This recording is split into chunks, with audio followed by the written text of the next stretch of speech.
بسم اللہ الرحمن الرحیم.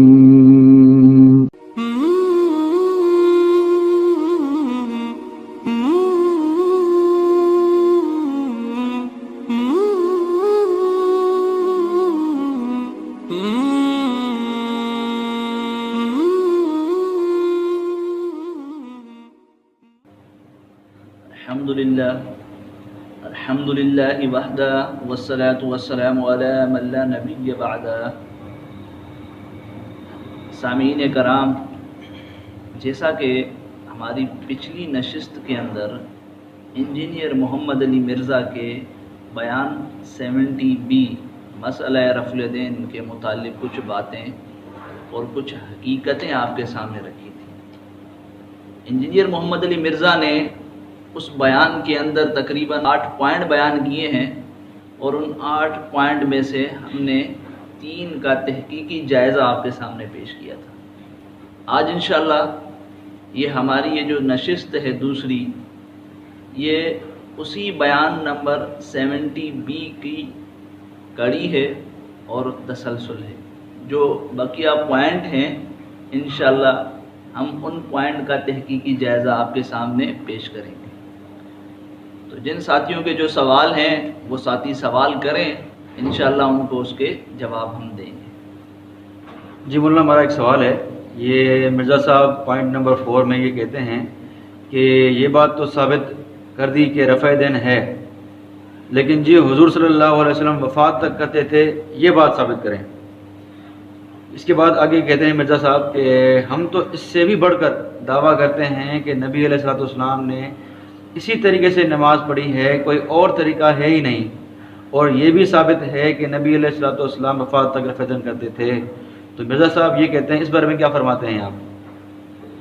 جہاں تک پوائنٹ نمبر 4 کی بات ہے، جنہوں نے پوائنٹ نمبر 4 میں بات کہی ہے کہ جی چلیں یہ بات تو ثابت ہو گئی کہ رفع دین کرنا نبی علیہ الصلوۃ والسلام سے ثابت ہے، اب حنفی یہ کہتے ہیں کہ آپ ہمیں وفات تک دکھائیں. ٹھیک ہے، تو دیکھیں حنفیوں نے، احناف نے کبھی رفع دین کے ثبوت کا انکار نہیں کیا.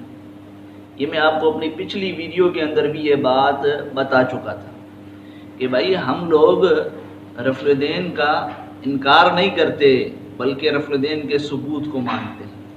کرتے اس لیے نہیں ہیں کیونکہ نبی علیہ الصلوۃ والسلام نے چھوڑ دیا تھا، جیسا کہ میں نے آپ کے سامنے دلائل رکھے تھے.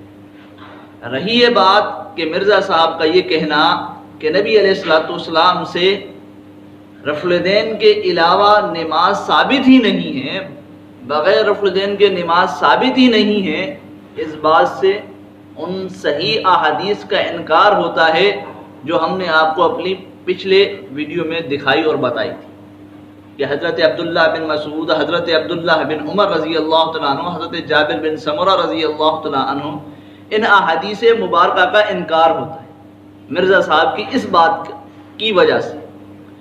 تیسری بات جو انہوں نے کہی کہ جی وفات تک بھی ثابت ہے، اور اس پر جو انہوں نے دلائل دیے، اب دلائل کیا دیے؟ حضرت مالک بن حویرث رضی اللہ تعالی عنہ کی حدیث پیش کی بخاری کے حوالے سے. حضرت مالک بن حویرث رضی اللہ تعالی عنہ پوائنٹ نمبر 1 میں اسی 70B کے اندر مرزا صاحب، یہ جو انجینئر محمد علی مرزا ہیں، انہوں نے یہ بات بیان کی تھی کہ 4 مقامات پر امام الکائنات صلی اللہ علیہ وآلہ وسلم سے رفع دین کرنا ثابت ہے. 4 مقامات. اور یہ جو بخاری کی حدیث انہوں نے پیش کی ہے، یہ آپ اٹھا کر دیکھ لیں، اس میں 4 جگہ پر رفع دین کا ثبوت نہیں ہے، جس کو آپ یہ بات بنا کر پیش کر رہے ہیں کہ نبی علیہ الصلوۃ والسلام نے وفات تک کیا ہے. اس حدیث سے معلوم ہو رہا ہے. تو بھائی اگر نبی علیہ الصلوۃ والسلام نے وفات تک کیا ہے اور آپ کی اس حدیث سے معلوم ہو رہا ہے حضرت مالک بن حویرث والی سے، تو پھر اس میں تو 3 مقامات پر ہے، 4 مقامات پر رفع دین کا تو ذکر نہیں ہے. جس طرح آپ کہتے ہیں کہ جی شروع نماز رکوع جاتے رکوع اٹھتے، اور تیسری رکعت کے شروع میں، تو تیسری رکعت کے شروع میں رفع دین کا ذکر اس حضرت مالک بن حویرث رضی اللہ تعالی عنہ والی حدیث کے اندر ہے ہی نہیں. چاہے وہ بخاری کے اندر ہو، چاہے وہ مسلم کے اندر ہو، چاہے وہ کہیں کسی اور حدیث کی کتاب کے اندر ہو، ہم آپ کے لیے صحیح سند کی قید نہیں لگاتے چلیں جائیں، آپ ضعیف حدیث ہی اٹھا کر لائیں جو حضرت مالک بن حویرث رضی اللہ تعالیٰ عنہ سے ملتی ہو اور اس کے اندر تیسری رکعت کے شروع والے رفع الیدین کا ذکر موجود ہو۔ تو حضرت مالک بن حویرث رضی اللہ تعالیٰ عنہ والی حدیث تو ان کے اپنے خلاف ہے، اس میں 3 جگہ رفع الیدین کا ذکر اور یہ 4 جگہ کرتے ہیں، یعنی تیسری رکعت کے شروع میں۔ ایک بات تو یہ، دوسری بات کہ حضرت مالک بن حویرث رضی اللہ تعالیٰ عنہ سے سجدوں میں رفع الیدین کرنے کا بھی ثبوت ملتا ہے، سجدوں میں رفع الیدین کرنے کا بھی ثبوت ملتا ہے، جیسا کہ سنن نسائی کے اندر حدیث بالکل صاف اور واضح موجود ہے۔ علامہ ابن حجر نے فتح الباری کے اندر اس کو صحیح کہا ہے، علامہ ناصر الدین البانی صاحب نے بھی اس کو صحیح کہا ہے۔ قتادہ پر اعتراض کا جواب میں آپ کو اپنی پچھلی ویڈیو میں دے چکا ہوں کہ امام حاکم رحمۃ اللہ علیہ کہتے ہیں کہ ان کی ان والی روایت قبول کی جائے گی، تو وہ روایت بھی موجود ہے حضرت مالک بن حویرث سے، پھر آپ اس پر بھی عمل کریں، آپ سجدوں میں بھی رفع الیدین کریں۔ تو جو جواب آپ ان کا دیں گے انشاءاللہ پھر ہم آپ کو آگے بات بیان کریں۔ اس کے علاوہ حضرت وائل بن حجر رضی اللہ تعالی عنہ کی انہوں نے حدیث پیش کی، حضرت وائل بن حجر کہ جی وہ ایک دفعہ آئے اور جو ہے نا نبی علیہ الصلوۃ والسلام کو رفع الیدین کرتے ہوئے دیکھا۔ اچھا، پہلی مرتبہ جو حضرت وائل بن حجر رضی اللہ تعالی عنہ نے دیکھا نبی علیہ الصلوۃ والسلام کو رفع الیدین کرتے ہوئے، تو اس میں بھی 4 مقام پر یعنی تیسری رکعت کے شروع والے رفع الیدین کا کوئی ذکر موجود نہیں، کوئی ذکر موجود نہیں ہے پہلی مرتبہ میں۔ اور دوسری مرتبہ میں انجینئر محمد علی مرزا صاحب نے جو بات کی، اسی طریقے سے صحیح مسلم میں ایک اور صحابی جو فتح مکہ کے بعد مسلمان ہوئے اور اسپیشلی نبی صلی اللہ علیہ وسلم کی نماز کا طریقہ دیکھنے کے لیے آئے، سیدنا وائل بن حجر رضی اللہ تعالیٰ عنہ، ان کی صحیح مسلم میں حدیث ہے، یہی الفاظ ہیں اور اس میں ہے کانوں تک ہاتھ اٹھاتے تھے نماز کے شروع میں، رکوع میں جاتے وقت اور رکوع سے اٹھتے وقت۔ اسی طریقے سے میں نے بتایا وائل بن حجر رضی اللہ تعالیٰ عنہ کا بھی، وہ بھی فتح مکہ کے بعد مسلمان ہوئے، پھر اگلے سال دوبارہ آئے، وہ حضور صلی اللہ علیہ وسلم کی وفات سے تقریباً 5-6 مہینے پہلے، اور اسی طریقے سے نماز پڑھتے ہوئے دیکھا۔ انجینئر صاحب کہتے ہیں کہ دوسری دفعہ جب آئے تو حضرت وائل نے اسی طرح کرتے دیکھا، اسی طرح کرتے دیکھا، یہ انجینئر صاحب کہہ رہے ہیں۔ ٹھیک ہے بھائی، اگر اسی طرح کرتے دیکھا آپ دکھاؤ تو صحیح نا، کہاں لکھی ہے یہ بات کہ حضرت وائل بن حجر نے نبی علیہ الصلوۃ والسلام کو اسی طرح یعنی 3 مقامات پر ہی صحیح رفع الیدین کرتے ہوئے دیکھا جب دوسری مرتبہ نبی علیہ الصلوۃ والسلام کے پاس آئے۔ یہ انجینئر محمد علی مرزا صاحب کا حضرت وائل بن حجر رضی اللہ تعالی عنہ والی حدیث کے متعلق ایک صاف اور واضح جھوٹ ہے، جس کو انشاءاللہ وہ قیامت تک ثابت نہیں کر سکتے، قیامت تک ثابت نہیں کر سکتے کہ حضرت وائل بن حجر رضی اللہ تعالی عنہ جب دوسری مرتبہ آئے تو انہوں نے اس ہی طرح رفع الیدین کرتے ہوئے دیکھا جس طرح پہلی مرتبہ کرتے ہوئے دیکھا، یعنی 3 مقامات پر جیسا کہ پہلی مرتبہ کرتے ہوئے رفع الیدین کو دیکھا۔ ایسا حضرت وائل بن حجر رضی اللہ تعالیٰ عنہ سے یہ ثابت نہیں کر سکتے۔ صرف یہ حضرت وائل بن حجر کا نام تو لیا ہے انہوں نے، لیکن یہ ان پر جھوٹ بولا، جھوٹ حدیث نبوی پر جھوٹ بولا ہے انہوں نے۔ اور اسی طریقے سے میں نے آپ کو پہلے بھی بتایا تھا اپنی پہلی ویڈیو کے اندر کہ دیکھیں حضرت وائل بن حجر رضی اللہ تعالیٰ عنہ سے ابو داؤد کے اندر صحیح سند کے ساتھ اور طحاوی شریف کے اندر صحیح سند کے ساتھ سجدوں میں رفع الیدین کا ذکر ملتا ہے۔ کہاں ملتا ہے بھائی؟ سجدوں میں رفع الیدین کا ذکر، اور یہ سجدوں میں رفع الیدین کا ذکر صحیح سند کے ساتھ ملتا ہے۔ اگر حضرت وائل بن حجر رضی اللہ تعالیٰ عنہ کی حدیث سے وفات تک رفع الیدین ثابت ہوتا ہے تو آپ سجدوں میں بھی کریں نا، کیوں نہیں کرتے؟ سجدوں میں تو آپ رفع الیدین کرتے نہیں ہیں۔ 2 باتیں حضرت وائل بن حجر رضی اللہ تعالیٰ عنہ کی حدیث کے مطابق۔ تیسری حدیث انہوں نے جو پیش کی عبداللہ بن عمر رضی اللہ تعالیٰ عنہ کی، عبداللہ بن عمر رضی اللہ تعالیٰ عنہ کی، جب وہ خود رفع الیدین کرتے تھے، عبداللہ بن عمر، بخاری کے حوالے سے۔ تو دیکھیں عبداللہ بن عمر رضی اللہ تعالیٰ عنہ کے متعلق ہم نے آپ کو مرفوع حدیث یعنی یہ بات بھی دکھائی تھی پچھلی ویڈیو میں کہ حضرت عبداللہ بن عمر نبی علیہ الصلوۃ والسلام سے رکوع جاتے رکوع اٹھتے رفع الیدین کی نفی نقل کر رہے ہیں کہ کہ نبی علیہ الصلوۃ والسلام جب رکوع میں جاتے، رکوع سے اٹھتے تو رفع الیدین نہیں کرتے۔ صحیح ابو عوانہ کے اندر حدیث موجود ہے، صحیح ابو عوانہ کے اندر۔ اسی طرح حضرت عبداللہ بن عمر رضی اللہ تعالیٰ عنہ کا اپنا عمل کیا تھا، اپنا عمل، انہوں نے ایک عمل دکھایا نا آپ کو، ہم آپ کو دکھاتے ہیں، یہ حضرت عبداللہ بن عمر کا اپنا عمل، یہ مصنف ابن ابی شیبہ، امام بخاری رحمۃ اللہ علیہ کے استاد ہیں یہ مصنف والے۔ یہ کیا نقل کرتے ہیں؟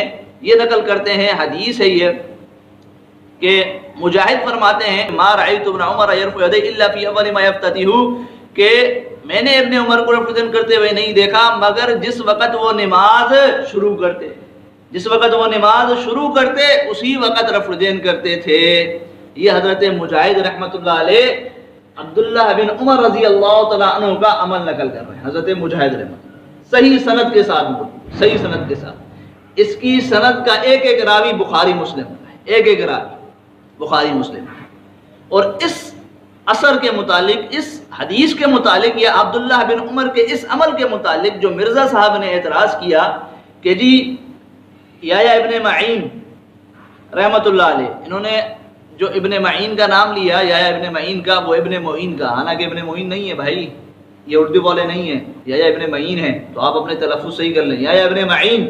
اور امام احمد بن حنبل کا حوالہ دیا کہ ان دو حضرات کے نزدیک یہ حدیث ضعیف ہے، یہ اثر ضعیف ہے، یہ جو ہم نے پیش کیا نا اس کے متعلق، اور کہتے ہیں کہ یہ جرح مفسر ہے، حالانکہ یہ بات نہیں ہے۔ جرح مفسر کی آپ ذرا تعریف کرتے نا، جرح مفسر کہتے کسے ہیں، تاکہ عوام الناس کو جو آپ دھوکہ دے رہے تھے اس حدیث کے متعلق اور اس کو ضعیف بنا کر پیش کر رہے تھے، وہ دھوکہ دور ہوتا، آپ ذرا جرح مفسر کی تعریف ہی کر دیتے، ایسا کر لیتے آپ، لیکن آپ نے ایسا نہیں کیا۔ جرح مفسر کہتے ہیں کہ بھائی کوئی سبب بیان کیا جائے، کسی وجہ سے یہ حدیث ضعیف، کس وجہ سے اس حدیث کو ضعیف کہا جا رہا ہے، کوئی وجہ تو ہو نا۔ جہاں تک اس حدیث کو ضعیف کہنے کی بات ہے، علامہ ابن معین رحمۃ اللہ علیہ اور امام احمد بن حنبل رحمہ اللہ کے حوالے سے، تو دیکھیں اس حدیث کا ایک ایک راوی ابو بکر بن عیاش رحمۃ اللہ علیہ جمہور محدثین کے نزدیک ثقہ ہے، اور ان ائمہ کرام کے نزدیک بھی ثقہ ہے، ان ائمہ کرام کے نزدیک۔ تو اس حدیث کا ایک ایک راوی جمہور کے نزدیک ثقہ ہے، اور ابو بکر بن عیاش بھی ان دونوں ائمہ کے نزدیک ثقہ ہے۔ جب تمام راوی ثقہ ہیں اور اس کے باوجود حدیث کو اگر کوئی ضعیف کہتا ہے تو آیا وہ ضعیف بنتی ہے یا نہیں؟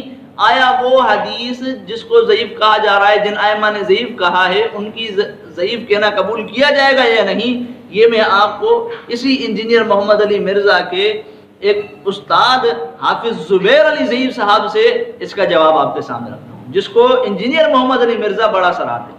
یہ ہمارے پاس کتاب ہے، آپ دیکھ سکتے ہیں، مسئلہ فاتحہ خلف الامام کے اوپر، اس کے صفحے نمبر ہمارے پاس 44 ہے، اس کے اوپر لکھتے ہیں حافظ زبیر علی صاحب اپنی ایک حدیث پیش کر کے اوپر عنوان دیتے ہیں کہ جرح غیر مفسر، پھر نیچے لکھتے ہیں جرح غیر مفسر، ٹھیک ہے، پھر نیچے لکھتے ہیں بعض علماء نے لکھا ہے کہ امام بخاری رحمۃ اللہ علیہ، امام ابو حاتم رحمۃ اللہ علیہ، امام بہقی رحمۃ اللہ علیہ، یعنی تین یہ ائمہ نے اس روایت کو غیر محفوظ قرار دیا ہے، جو زبیر علی صاحب نے اس کتاب کے اندر پیش کی ہے، اس کو ان تین ائمہ کرام نے غیر محفوظ قرار دیا ہے۔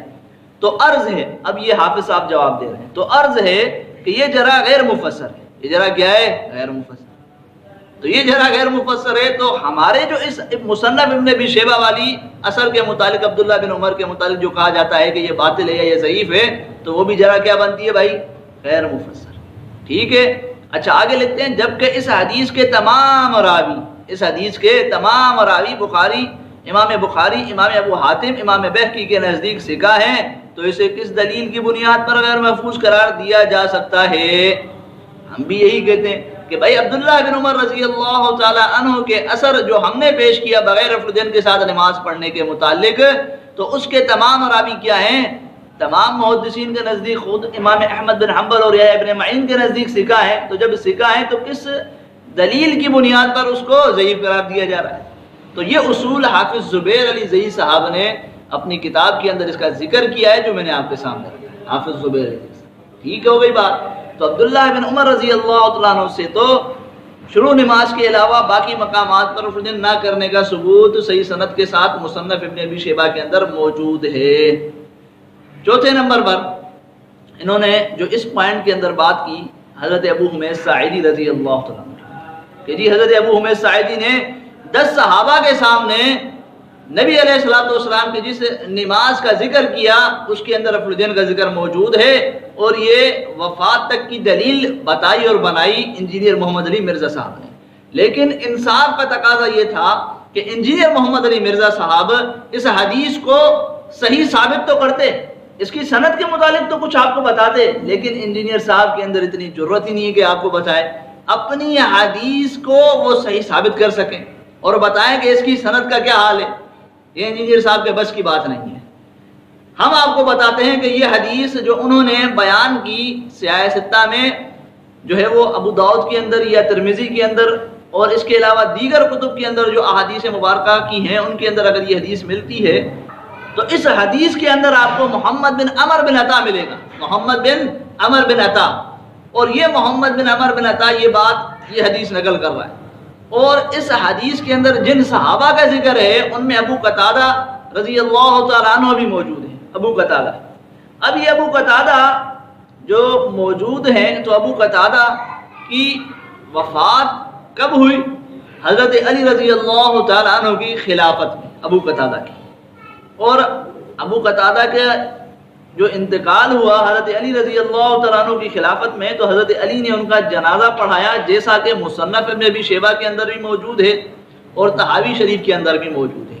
حضرت علی رضی اللہ تعالیٰ عنہ کا انتقال، حضرت علی رضی اللہ تعالیٰ عنہ کی شہادت 40 ہجری میں ہوئی ہے، اور یہ جو محمد بن عمر بن عطا ہے، محمد بن عمر بن عطا، آپ تہذیب التہذیب دیکھ لیجئے، اس کے اندر آپ کو مل جائے گا، ابن حبان رحمۃ اللہ علیہ فرماتے ہیں کہ اس کی ٹوٹل عمر، کل عمر کتنی تھی؟ 83 سال، یعنی 83 کل عمر، اور علامہ ابن حجر رحمۃ اللہ علیہ فرماتے ہیں کہ یہ 120 کے بعد اس کا انتقال ہوا، 120 کے بعد اس کا کیا ہوا بھائی؟ انتقال ہوا۔ اب 120 سے آپ چلیں 80 نکالنے، باقی کتنے بچے؟ 40۔ تو محمد بن عمر بن عطا کی پیدائش ہی 40 کے بعد ہو رہی ہے، اور ابو قتادہ جو ہیں وہ 40 سے پہلے فوت ہو رہے ہیں، تو ان کی ملاقات کیسے ثابت ہوگی؟ محمد بن عمر بن عطا یہ کیسے کہہ رہے ہیں کہ ابو قتادہ بھی ان میں تھے؟ ان کی ملاقات تو آپ ثابت کریں، اس حدیث کو آپ صحیح ثابت کریں پہلے، یہ حدیث تو منقطع ہے، یہ حدیث تو منقطع ہے، ٹھیک ہو گئی بات؟ تو یہ حدیث ان کی صحیح نہیں ہے، ضعیف ہے۔ یہ 4 احادیث مبارکہ اس نے اس پوائنٹ نمبر 4 کے تحت پیش کی، جس کا ہم نے آپ کے سامنے مختصرہ فی الحال جواب رکھا ہے۔ اب ہم اپنے پوائنٹ نمبر 5 یا جو سوال ہے اس کی طرف آتے ہیں، کسی ساتھی کا ہے تو بتا دیں۔ جی بالکل، یہ پوائنٹ نمبر 5 میں مرزا صاحب کہتے ہیں کہ یہ سارے باتیں ٹھیک ہیں، وفات تک بھی ثابت ہو گیا، لیکن جی خلفائے راشدین سے ثابت کریں، تو خلفائے راشدین کے بارے میں کیا فرماتے ہیں جو انہوں نے بات کی ہے؟ جی اب یہ دیکھیں نا، آپ اس کا تسلسل دیکھیں، یہ کہتا ہے جی میرے تسلسل کو دیکھو، اس پر ایک کتاب بن جائے گی۔ کتاب تو بھلے آپ بنا لیں، کتاب تو لوگوں نے بنائی ہوئی ہے، کتاب آپ بنا لیں، لیکن خدا را اپنے الفاظ اوروں کے منہ میں مت ڈالیں، اپنے الفاظ اوروں کے منہ میں مت ڈالیں، اپنی باتیں اوروں کے اوپر مت تھوپیں۔ آپ نے کہا کہ نہیں چلیں یہ بات تو ثابت ہو گئی کہ نبی علیہ الصلوۃ والسلام وفات تک کرتے تھے، تو بھائی کہاں ثابت ہوئی؟ کہاں ہوئی ثابت؟ کوئی ثابت نہیں ہوئی۔ رہی بات خلفائے راشدین کا، جو آپ نے نام لیا کہ آپ کو خلفائے راشدین سے کچھ پیش کرنا تھا لیکن کر آپ نہیں سکے، آپ نے کوشش کی لیکن یہ کوشش آپ کی ناکام رہی۔ کس طرح؟ وہ میں آپ کو بتا دوں۔ انہوں نے خلفائے راشدین میں سے حضرت ابوبکر صدیق رضی اللہ تعالیٰ عنہ سے بات پیش کی، ٹھیک ہے، سنن کبریٰ بہقی کے حوالے سے اثر پیش کیا، حدیث پیش کی۔ تو میں پھر یہی کہوں گا کہ بھائی اپنی عوام کو بتایا کر کہ یہ سند جو میں پیش کر رہا ہوں، یہ حدیث جو میں پیش کر رہا ہوں، یہ صحیح ہے ضعیف؟ یہ بات کیوں نہیں بیان کرتا؟ کیوں عوام سے چھپاتا ہے؟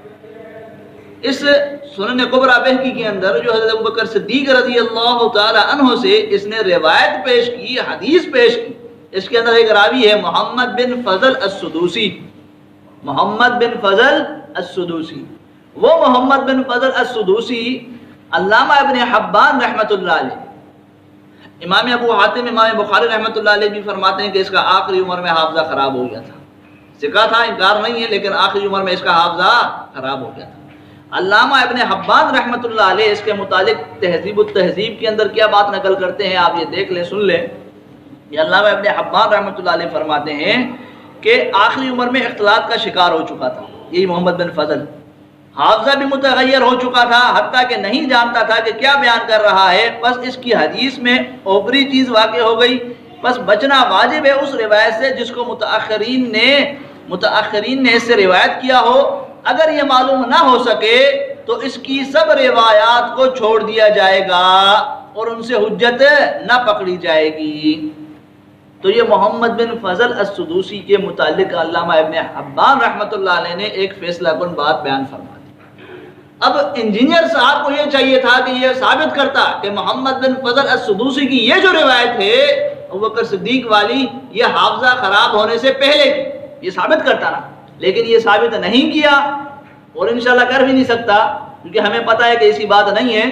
تو جب نہیں کر سکتا یا نہیں کی اس نے، تو بقول علامہ ابن حبان رحمۃ اللہ علیہ کے اس حدیث کو ہم حجت نہیں بنا سکتے، اس حدیث کو ہم حجت نہیں بنا سکتے۔ یہ حضرت ابوبکر صدیق والی روایت کے متعلق ایک بات۔ دوسری بات کہ یہی ابوبکر صدیق رضی اللہ تعالیٰ عنہ کی جو اس نے روایت سنن کبریٰ بہقی کے حوالے سے پیش کی، اس کے اندر بھی آپ کو 4 مقامات پر رفع الدین کا ذکر نہیں ملے گا۔ 4 مقامات پر، یہ جو پوائنٹ نمبر 1 کے تحت اس نے کہا کہ نبی علیہ الصلوۃ والسلام سے 4 مقامات پر رفع الدین کا ثبوت ملتا ہے، تو اس حدیث کے اندر بھی 4 مقامات پر نہیں بلکہ 3 مقامات پر ثبوت ملے گا۔ جو تیسری رکعت کے شروع کے اندر رفع الدین کا کوئی ذکر اس حدیث کے اندر نہیں، کوئی ذکر اس حدیث کے اندر نہیں۔ اس اعتبار سے بھی حدیث آپ کے خلاف ہوئی، ٹھیک ہو گئی بات، سند کے اعتبار سے ضعیف، متن آپ کے خلاف، ایک بات۔ دوسری روایت جو اس پوائنٹ نمبر 5 کے تحت انہوں نے پیش کی، حضرت علی رضی اللہ عنہ سے، حضرت علی رضی اللہ تعالیٰ عنہ سے پیش کی اور کہا کہ جی یہ امام بخاری رحمۃ اللہ علیہ لائے ہیں اور وہ روایت بتائی۔ تو دیکھیں میں آپ کو یہاں یہ بات کلیئر کر دوں کہ پوائنٹ نمبر 5 کیا تھا؟ خلفائے راشدین سے رفع الدین کا ثبوت نا، 4 مقامات کا خلفائے راشدین سے۔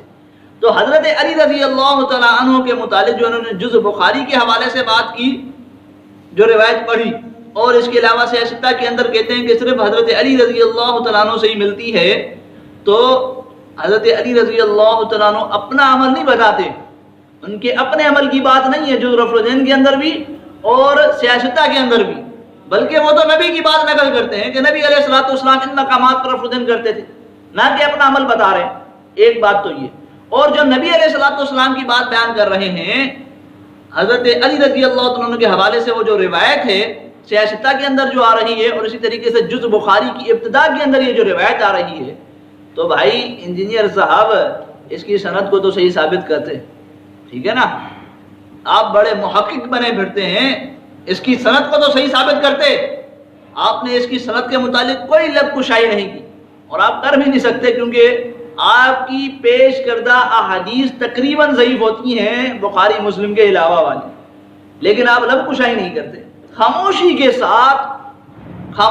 ساتھ ان کو پڑھ کے آگے چل نکلتے ہیں، یہ کرتے ہیں۔ میں آپ کو بتاتا ہوں اس حضرت علی رضی اللہ تعالیٰ عنہ والی حدیث کے اندر جو سیاستہ کے اندر موجود ہے، اور امام بخاری رحمۃ اللہ علیہ نے جو جز بخاری کے اندر نقل کی ہے، تو اس کے اندر ایک راوی ہے عبد الرحمن بن ابی الزناد رحمۃ اللہ علیہ، عبد الرحمن بن ابی الزناد۔ اس راوی کے متعلق آپ میزان اٹھائیے کہ اس راوی پر کیا کیا اعتراضات ہیں اور اس راوی کو کس کس نے ضعیف کہا ہے۔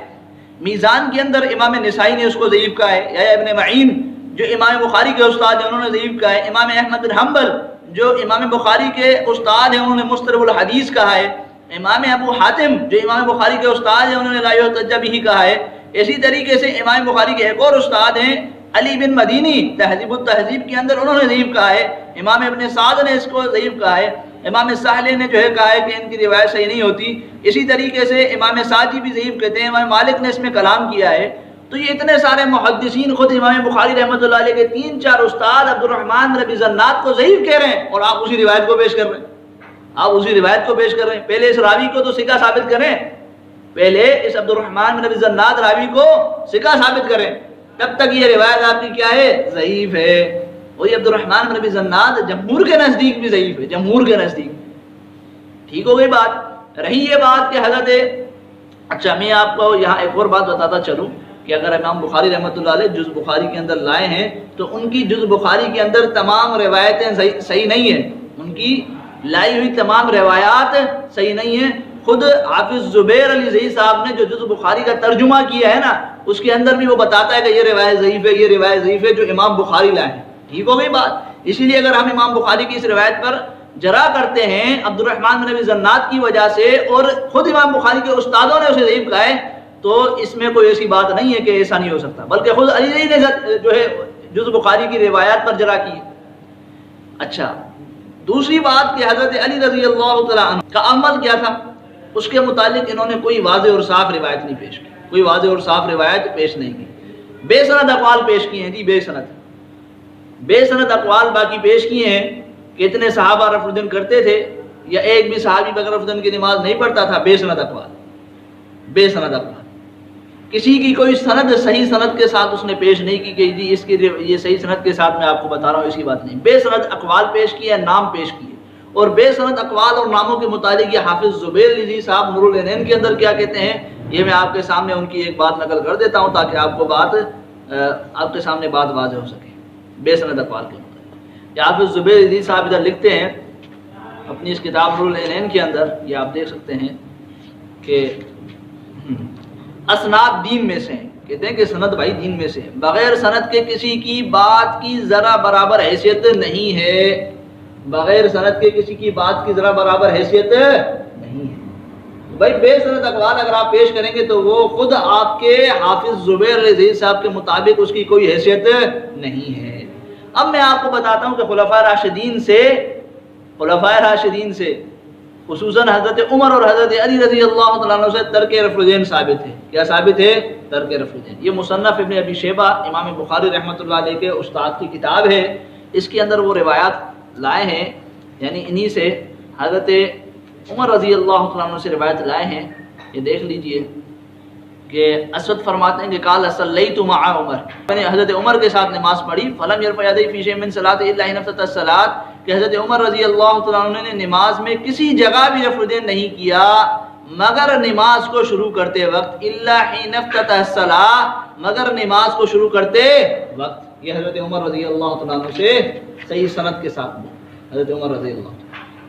تو حضرت عمر خلیفہ راشد فاروق اعظم رضی اللہ تعالیٰ عنہ صرف شروع نماز میں رفع الدین کرتے، صرف شروع نماز میں، اور اس کی سند پر چونکہ یہ اثر حضرت عمر رضی اللہ تعالیٰ عنہ کا ان حضرات کے خلاف ہے، اسی لیے یہ کچھ اعتراضات اور بہانے کرتے ہیں۔ مثلا اس اثر کو کہتے ہیں کہ جی یہ شاذ ہے، حالانکہ جس اثر کی بنیاد پر، جس وجہ یا جس دلیل کی بنیاد پر اس حدیث یا اس اثر کو ضعیف کہا جاتا ہے وہ خود صحیح سند کے ساتھ ثابت نہیں ہے، اس کی اپنی سند صحیح نہیں ہے، پہلے اس کو صحیح ثابت کرو پھر اس کو شاذ کہنا، ایک چیز۔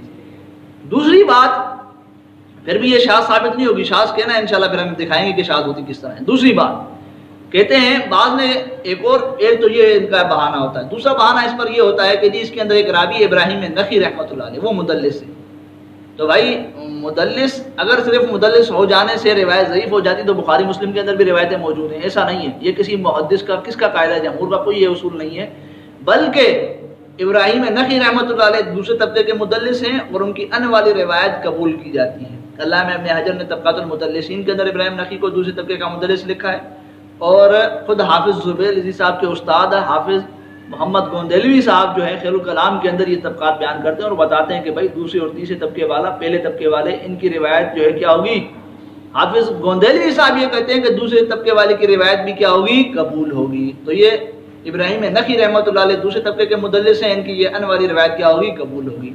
تو یہ کچھ کمزور سے اعتراض کرتے ہیں، ان کا میں نے آپ کو جواب دیا، باقی حضرت عمر رضی اللہ تعالیٰ عنہ سے صحیح سند کے ساتھ یہ صرف شروع نماز میں رفع الدین کرنے کا ثبوت ملتا ہے۔ اس کے علاوہ یہ مصنف ابن ابی شیبہ والے امام بخاری کے جو استاد ہیں، یہ حضرت علی رضی اللہ تعالیٰ عنہ کا بھی اثر لائے ہیں کہ ان علی کا رفع یدیہ اذا افتتح الصلاۃ ثم لا يعود، کہ حضرت علی رضی اللہ تعالیٰ عنہ رفع الدین کرتے جس وقت نماز شروع کرتے، ثم لا يعود، پھر اس کے بعد اس کا اعادہ نہیں کرتے، یعنی صرف شروع نماز میں رفع الدین کرتے، اس کے بعد اس کا اعادہ نہیں کرتے، اس کو لوٹاتے نہیں تھے۔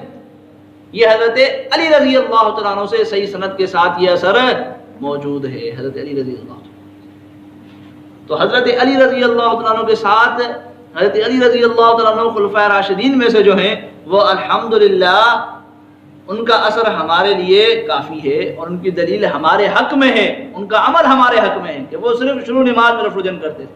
باقی اس پر بھی جیسا کہ میں نے بتایا کہ اہل حدیث حضرات کے یہ خلاف ہے تو کچھ نہ کچھ تو وہ کہیں گے، تو اس پر جو اعتراض کرتے ہیں تقریباً کہ جی یہ اس کا فلاں نے انکار کیا ہے، یہ اثر جو ہے وہ ضعیف ہے، تو دیکھیں یہ جرائیں کیا ہیں، یہ غیر مفسر ہے۔ اس پر جو جرا کی جاتی ہے وہ غیر مفسر، اور غیر مفسر جرا قابل قبول نہیں ہے، غیر مفسر جرا قابل قبول نہیں ہے۔ خود اہل حدیث حضرات کو بھی اور محدثین کو بھی یہ بات تسلیم ہے، محدثین مانتے ہیں۔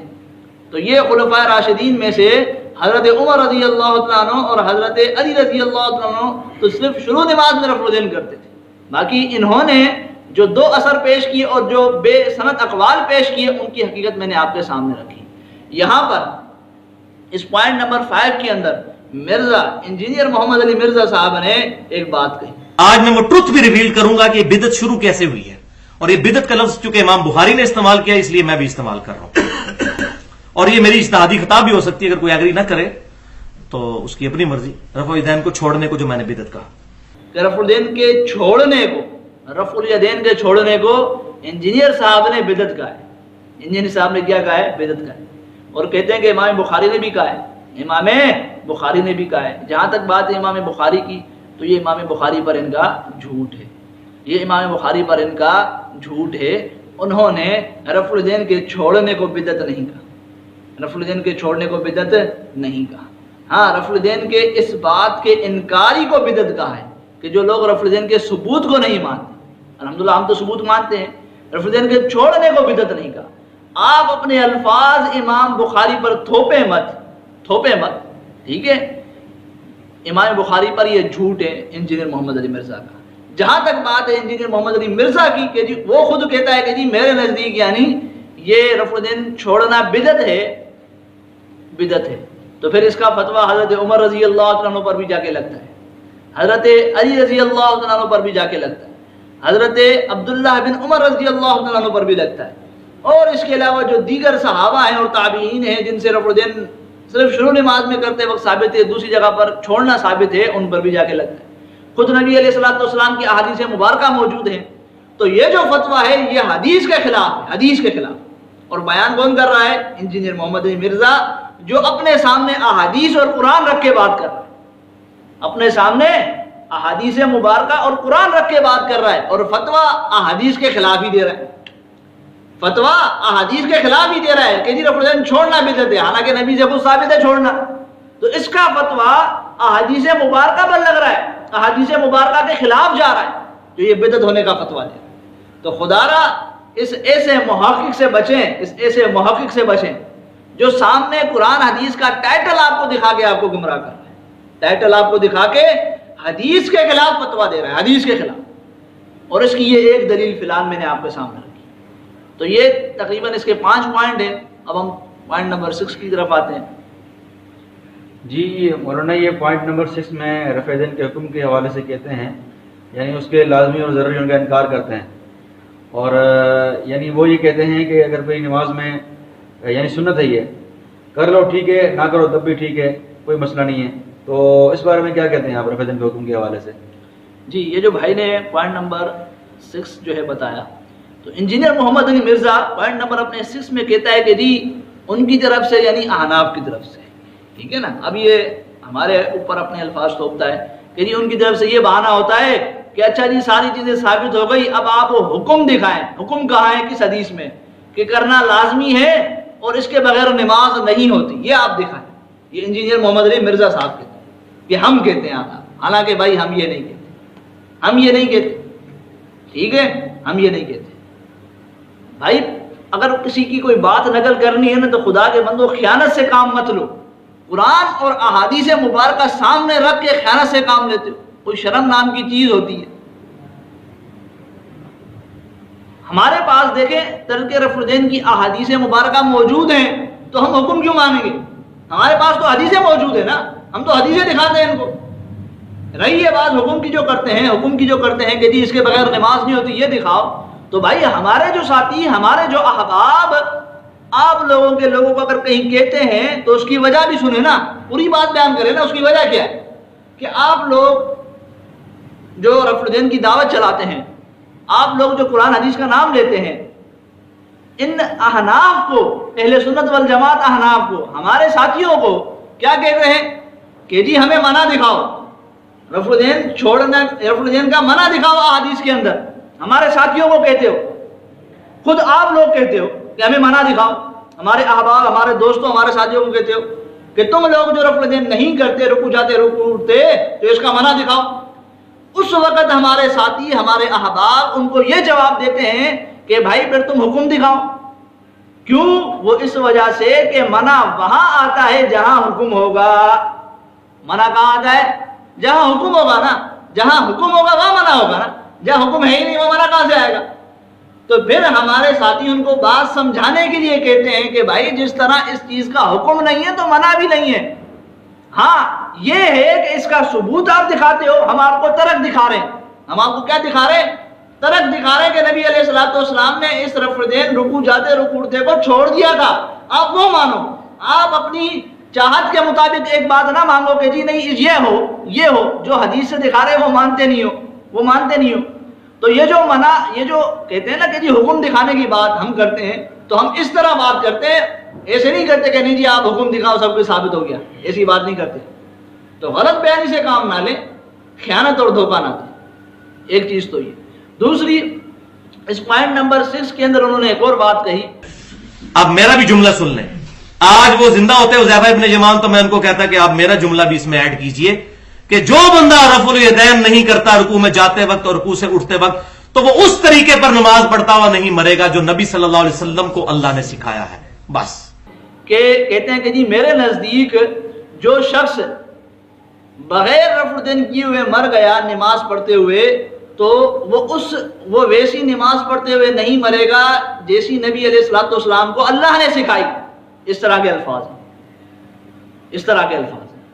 یہ ان کا اس جو ہے وہ 70B کے اندر ایک اور فتویٰ ہے. حالانکہ میں نے آپ کو دکھایا کہ صحابہ میں سے حضرت عمر، حضرت عبداللہ بن عمر، حضرت علی سے اس طرح نماز ثابت ہے جیسے ہم پڑھتے ہیں. صرف شروع نماز میں رفع الدین کرتے تھے، رکوع جاتے رکوع اٹھتے رفع الدین نہیں کرتے تھے. مصنف ابن ابی شیبہ کے اندر صحیح سند کے ساتھ موجود ہے. تو کیا پھر وہ بھی اسی طرح نماز پڑھتے ہوئے مرے کہ نبی علیہ الصلوۃ والسلام کو جس طرح اللہ نے سکھائی تھی ویسی انہوں نے نہ پڑھی ہو؟ تو بھائی خدا کے بندے، فتویٰ دینے سے پہلے سوچا کرو کیا کہہ رہے ہو. لوگوں کو صرف اپنی طرف مدعو کرنے اور قائل کرنے کے لیے ایسے فتوے دیتے ہو کہ جو صحابہ پر جا کر لگتے ہیں، اور خود نبی علیہ الصلوۃ والسلام نے ایسی نماز پڑھی ہے. تو آپ کا یہ فتویٰ خود حدیث کے خلاف ہو جا رہا ہے. آپ کی یہ بات خود حدیث کی مخالفت میں جاری ہے. اور پھر بھی آپ کے سامنے حدیثیں موجود ہے، قرآن موجود ہے، اور عوام کو تاثر یہ دیا جا رہا ہے کہ جی میں قرآن و حدیث کا طالب علم ہوں، قرآن و حدیث کی خدمت کر رہا ہوں، قرآن و حدیث کی دعوت چلا رہا ہوں. اور فتوے حدیث کے خلاف صحابہ پر جا کے لگ رہے کہ جی بغیر رفع الدین کے جو نماز پڑھتے ہیں وہ ویسی نماز نہیں جیسی اللہ نے نبی کو سکھائی. حالانکہ نبی نے خود ایسی نماز پڑھی، ہم نے آپ کو دکھایا، ثابت ہے، صحیح سند کے ساتھ ثابت ہے. آپ ہمارے سامنے ایک دفعہ بیٹھے، اپنے اس بند کمرے سے نکلیں. نبی علیہ الصلوۃ والسلام کی دعوت کیا تھی؟ ہم اپنے ساتھیوں کو سمجھاتے ہیں اور بتاتے ہیں کہ نبی علیہ الصلوۃ والسلام نے صرف بند کمرے میں بیٹھ کر دعوت نہیں دی، بلکہ نبی علیہ الصلوۃ والسلام تو گئے ہیں، ایک ایک کے دروازے پہ گئے ہیں، دعوتیں دی ہیں نبی علیہ السلام نے جا کر، انفرادی، اجتماعی، قوم میں، مجموعے میں، سب کو جا کر دی ہیں. نبی علیہ الصلوۃ والسلام کو جو ہے وہ پتھر لگے. نبی علیہ الصلوۃ والسلام نے تو میدان جہاد کے اندر بھی قدم رکھا نا، جہاد بھی کیا. اور آپ کی عجیب دعوت ہے، نام قرآن حدیث کا لیکن کمرے سے باہر نکلتے نہیں ہیں. نام قرآن حدیث کا اور کمرے سے باہر نکلتے نہیں ہیں. کیوں؟ کیونکہ اس لیے کہ ان کے دھوکے کا پول کھل جائے گا. ان کے یہ جو جھوٹ کو سچ بنا کر پیش کرتے ہیں، اس کی حقیقت سامنے آ جائے گی لوگوں کے، اس کی حقیقت سامنے آ جائے گی. آپ انشاءاللہ ہمارے سامنے بیٹھیے، ہم کہتے ہیں افہام و تفہیم کی شکل میں انشاءاللہ ہم آپ کو دلائل دکھائیں گے، محدثین کے اصول کے مطابق آپ کو دکھائیں گے کہ ہماری روایت صحیح ہے، بالکل صحیح سند کے ساتھ، نبی علیہ الصلوۃ والسلام سے چھوڑنا ثابت ہے. آپ جو ایک موقف لے کے جو ہے عوام الناس کو گمراہ کر رہے ہیں، تعصب پر مبنی ہے آپ کا یہ موقف، تعصب، کیونکہ یہ احادیث مبارکہ موجود ہیں. تو یہ کہنا کہ جی حکم اور یہ منع، حکم والی بات، تو یہ بات ہمارے لیے اس طرح جس طرح آپ بنا کر پیش کر رہے ہیں یہ غلط ہے. تو یہ پوائنٹ نمبر 6 کا جواب. جی یہ اگلا پوائنٹ ان کا پوائنٹ نمبر 7 ہے. اس میں یہ کہتے ہیں کہ اچھا جی پھر اتنے بڑے بڑے بزرگ پاگل تھے جو رفع دین نہیں کرتے تھے، تو کیا ہے اس بارے میں کہتے ہیں آپ اس بارے میں؟ اب دیکھیں یہ جو سوال ہے نا، اتنے بڑے بڑے بزرگ پاگل تھے، تو بزرگ ہمارے نزدیک کون ہے؟ صحابہ کرام بزرگ ہے یا نہیں بھائی؟ بزرگ ہے نا صحابہ کرام. تو صحابہ کرام کا جو عمل ہے وہ حجت ہے یا نہیں؟ حضرت عمر رضی اللہ تعالیٰ عنہ کا، حضرت علی رضی اللہ تعالیٰ عنہ کا، حضرت عبداللہ بن عمر رضی اللہ تعالیٰ عنہ کا، ان کے علاوہ بھی دوسرے صحابہ ہیں، لیکن جن کا میں نے آپ کو فی الحال دکھایا تو وہ ہمارے بزرگ ہیں نا، تو ان کا عمل ہمارے لیے حجت نہیں بنے گا. اس کے نزدیک تو عمل قرآن کی آیت کے خلاف جا رہا ہے، لیکن ہمارے لیے تو حجت ہے نا. حالانکہ یہ ان کا عمل قرآن کی آیت سے ہی ثابت ہے کہ والسابقون الاولون من المہاجرین والانصار، صحابہ کی بھی اتباع کرنی ہے، لیکن یہ ان کے عمل کو، یعنی ان بزرگوں کے عمل کو قرآن کے خلاف ٹھہراتا ہے، حدیث کے خلاف ٹھہراتا ہے. ایک چیز. دوسری بات، جہاں تک ہمارے موجودہ دور کے اکابر کی بات ہے، اکابر علماء دیوبند کی بات ہے، تو بھائی ان کا عمل بھی حدیث کے مطابق ہے، حدیث کے خلاف نہیں ہے. یہ بزرگ ہم کہتے ہیں ان کو اس لیے کہ ان کا عمل الحمدللہ احادیث مبارکہ کے مطابق ہے، صحیح سند کے ساتھ احادیث مبارکہ ثابت ہے. تو یہ آپ کا عوام الناس کو دھوکہ دینا کہ یہ بزرگوں کا نام لیتے ہیں، تو بھائی الحمدللہ ہم نام لیتے ہیں، لیکن ہمارے بزرگوں کی فہرست میں صحابہ کرام سر فہرست ہیں. ہمارے بزرگوں کی جو ہے وہ بزرگوں میں سب سے پہلے صحابہ کرام آتے ہیں، اس کے بعد اسلاف ہیں، پھر یہ ہمارے اکابر علماء دیوبند ہیں نا.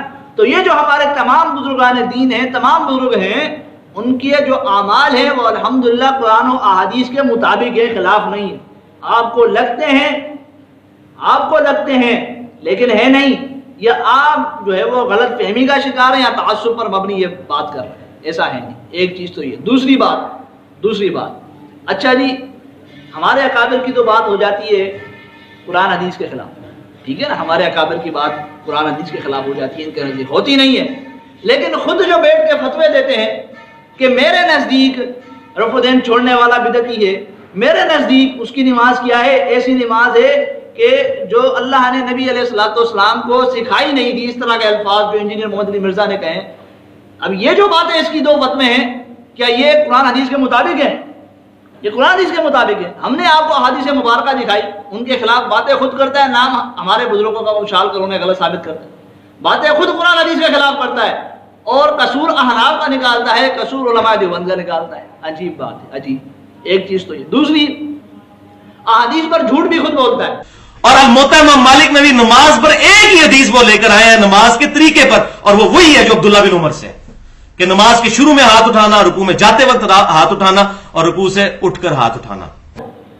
حضرت امام مالک رحمۃ اللہ علیہ کے حوالے سے اس نے کہا کہ عبداللہ بن عمر رضی اللہ تعالیٰ عنہ کی وہ حدیث لائے موطا مالک میں، اس میں رکوع جاتے رکوع اٹھتے رفع الدین کا ذکر ہے، اور شروع نماز میں رفع الدین کا ذکر ہے. حالانکہ ایسا نہیں ہے. موطا مالک آپ اٹھائیے، آپ کو وہاں 3 مقامات پر رفع الدین کا ذکر نہیں ملے گا، بلکہ 2 مقامات پر رفع الدین کا ذکر ملے گا. اسی طریقے سے حضرت وائل بن حجر رضی اللہ تعالیٰ عنہ کی حدیث کے متعلق انہوں نے بات کی کہ وہ جب دوسری دفعہ آئے تو اسی طرح نبی علیہ الصلوۃ والسلام کو رفع الدین کرتے ہوئے دیکھا جس طرح پہلے دیکھا تھا. حالانکہ ایسا نہیں ہے، ایسا نہیں ہے. یہ دوسرا جھوٹ ان کا. اسی طریقے سے امام بخاری رحمۃ اللہ علیہ پر جھوٹ بولے کہ وہ رفع الدین چھوڑنے والے کو بدعتی کہتے ہیں. حالانکہ امام بخاری رحمۃ اللہ علیہ نے رفع الدین چھوڑنے والے کو بدعتی نہیں کہا. اسی طریقے سے اور بھی ان کی خیانتیں اور دھوکے ہیں، لیکن پھر بھی یہ قرآن حدیث کے مطابق ہو جاتے ہیں، اور ہمارے بزرگ کیا ہو جاتے ہیں؟ قرآن حدیث کے مخالف ہو جاتے ہیں. یہ عجیب منطق ہے، یہ عجیب ترک ہے ان کا. تو یہ جو پوائنٹ نمبر 7 ہے، یہ عوام الناس کو صرف جو ہے غلط فہمی میں مبتلا کرنا ہے، اور ایسے اکابر جو قرآن و حدیث کے مطابق عمل کر رہے ہیں، قرآن و حدیث کی خدمت کر رہے ہیں، ان سے بدظن کرنا ہے اور کچھ نہیں. جی اچھا جی، یہ پوائنٹ نمبر 8 میں یہ کہتے ہیں کہ نبی صلی اللہ علیہ وسلم کی محبت کا تقاضا یہ ہے کہ معاشرے کی شرم چھوڑ کر اور معاشرے کے بت گرا دے، رفع دین کر کے اور اپنے نبی کی سنت کو زندہ کرے. کیا واقعی ایسا ہے؟